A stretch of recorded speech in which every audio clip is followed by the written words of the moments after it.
Out of every 10 people, it's estimated that roughly 8 of them will experience lower back pain at some point in their lives. Now, although lower back pain can stem from numerous factors, multiple reviews and case studies have found that people with lower back pain often tend to have issues with lower back strength and neuromuscular control, and that improving their strength and coordination of their lower back seems to be an effective intervention to prevent and reduce the pain that they experience. And what's interesting is that research indicates that even well-trained individuals who regularly train in the gym seem to have this lower back imbalance as well, which is thought to be due to a lack of lower back specific exercises within their training routines, meaning that including exercises that specifically target and strengthen the lower back into your current routine will be beneficial not only to potentially prevent and reduce lower back pain itself, but to also minimize the risk of you developing lower back weaknesses or imbalances over time. But unfortunately,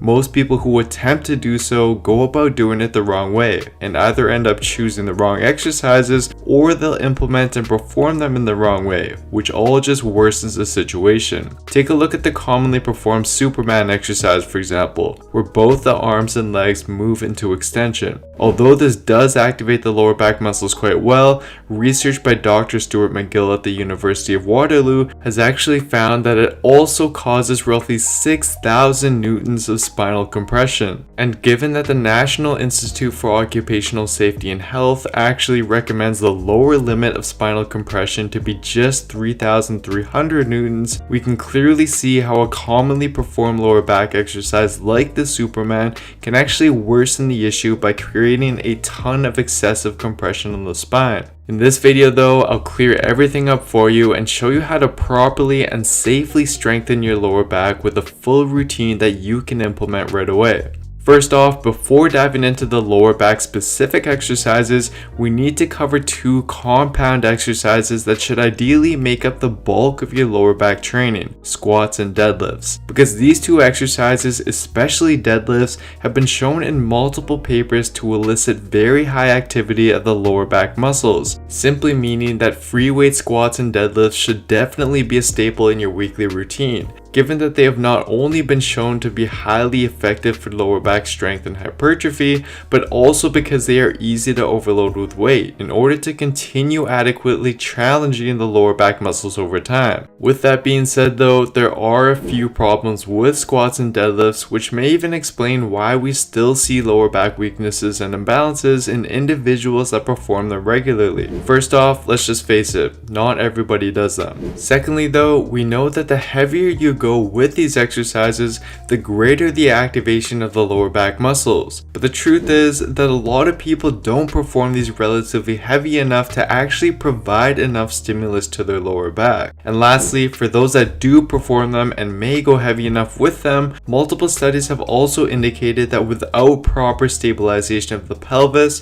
the much larger and stronger hamstring and glutes often tend to take over and do most of the back extension work instead, resulting in less stimulus and less strengthening of the lower back muscles themselves. Therefore, to fill in this missing gap, you want to incorporate the next two lower back exercises. The first exercise, back extensions, does this perfectly by stabilizing the pelvis such that the lower back can be better activated and strengthened to a much greater degree than other exercises, which has been consistently shown to do in the literature. However, despite the effectiveness and popularity of this exercise, most people don't perform it in a way that safely works and strengthens the lower back muscles, and instead just worsens the problem. So to properly execute it, you'll want to do the following steps, which I'm going to demonstrate on a glute ham raise, but the exact same tips apply to the Roman chair back extension as well. First, you need to set up correctly by positioning your pelvis at the top of the pad or just past it. Then, simply lower yourself down to the bottom position while keeping a neutral spine, and then ascend back up by using your lower back muscles until your torso is in line with your legs. But avoid going past this point into hyperextension, as this causes more and more spinal compression the further back you go. Instead, keep your spine neutral throughout the movement and stop before you go into hyperextension. Positioning the pad too far forward, which most people do, is just going to cause your back to excessively round as you descend. And for this exercise, you want to start out with a rep range of roughly 8 to 15 reps with your body weight. And then over time, as your lower back strengthens and you can perform 15 reps easily, you can continue overloading the movement by holding onto a weight or dumbbells as you perform it.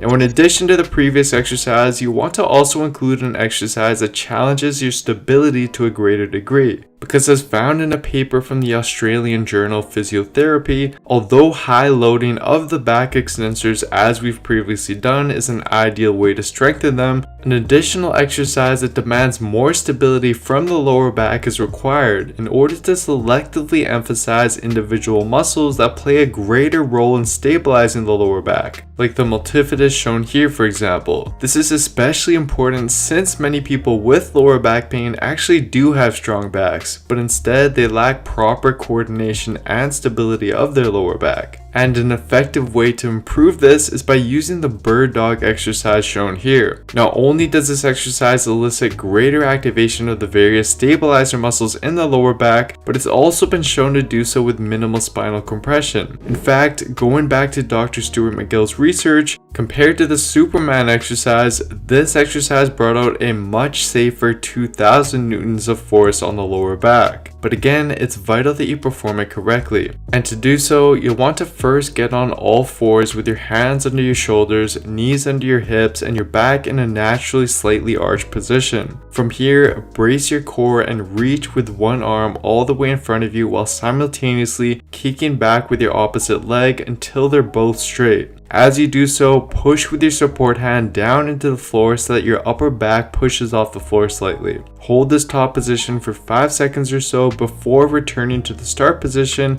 and repeating with the other arm and leg. And you want to avoid raising your arms and legs too high, as this is just going to cause your lower back to excessively arch. Instead, raise them until they're parallel with your body and focus on keeping your back neutral throughout the movement. If this version is too difficult for you though, to start out you can easily regress the exercise by reaching out with just an arm reach. And then you want to progress to a leg reach. And then finally, you can progress to both the arm and leg reach. And as for reps, I'd use Dr. Stuart McGill's recommendation of using a descending pyramid, such that you start with 8 reps aside for the first set, go down to 6 for the second set, and then down to 4 reps for the final set. And over time, you'll want to focus on increasing the length of the holds at the top until you're able to hold for roughly 10 seconds or so each rep. Now to sum this all up into a weekly routine for you, here's what I'd recommend. So based on research on the training frequency and volume of the lower back, you actually don't need much at all to see significant improvements in strength, and you definitely don't want to overdo it. In fact, multiple studies have shown that even for well-trained individuals, adding in just one lower back exercise 1 to 2 times per week was able to quickly and significantly increase their lower back strength. Therefore, what I'd suggest is that if you're currently able to free weight squat and deadlift weekly, then you'd likely just need to throw in the following 2 exercises once per week for a few sets each and just overload them as you get stronger. Whereas if you're unable to do free weight squats and deadlifts, or you just don't go very heavy with them, you can opt to do these more often. Regardless of how you set it up though guys, by including these exercises in some fashion within your current regimen, you'll be able to significantly boost your lower back strength, potentially reduce your lower back pain, and minimize the risk of you developing lower back weaknesses or imbalances over time. But at the same time, you need to be sure that you're not unknowingly overlooking other areas of your body as well. And that's exactly why within my Built with Science programs, we've taken the time to carefully select each and every exercise included in your weekly training routines, such that you can build muscle and lean down while actually improving your posture and correcting your muscle imbalances in the process, just like countless other members have successfully done with their Built with Science programs. And to find out which science-based program is best for you and your specific body, simply head on over to builtwithscience.com and take the starting point quiz. Anyways guys, thank you so much for watching. I hope you enjoyed this video. As always, please do me a favor and give the video a like, leave a comment down below as to what you'd like to see me cover next, subscribe to the channel, and turn on notifications for the channel as well, as this all really does help me out. Thank you all so much for the continued support, and I'll see you next time.